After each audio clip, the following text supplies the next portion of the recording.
Hi, my friends at Keiko Isom. Josh Linkner here, author, entrepreneur, and excited to be your facilitator next week in Denver. I am pumped to be in Denver with you. The Mile High City is amazing. I've been there many times, both personally and professionally, and I know you're going to have a great time as well. Together, we're going to really get things rolling. We're going to focus on innovation, creativity, and helping to light up our future together.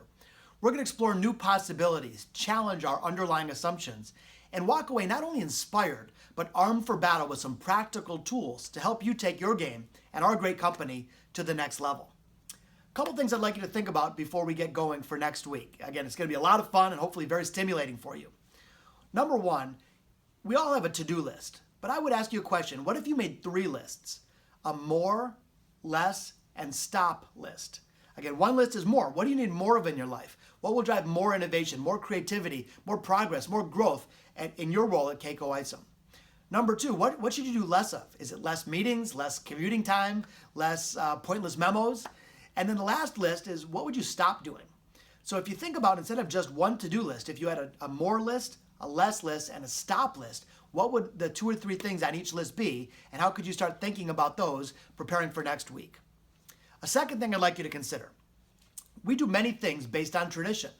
And traditions are great in family and religious environments, but in our professional lives, they can be deadly. I would suggest, with great respect, that you take a hard look at some of the traditions that you embrace in your professional day. Is it a traditional way of serving a client or calling on a new prospect, or perhaps even interacting with a vendor or colleague?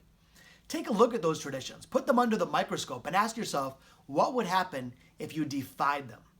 What would happen if you took that tradition, flipped it upside down? Is there a way to uncover a fresh, new, better result? The third thing I'd like you to consider leading up to next week is one simple question. What would you do differently if you knew you couldn't fail?